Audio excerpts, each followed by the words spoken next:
मेरी जान बोलती है तुम फिक्र जो मेरी इतनी करते हो, एक पल की जुदाई में पल पल मरते हो।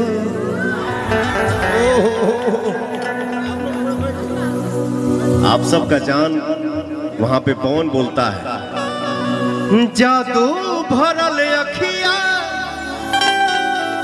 जादू अस कैले बा, जादू भरल अखिया जादू अस कैले बा,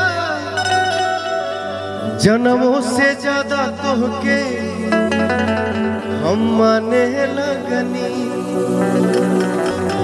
जन्मों से ज्यादा तोहके हम जाने लगनी। तू जिंदगी में आइलू जब से जान बन के,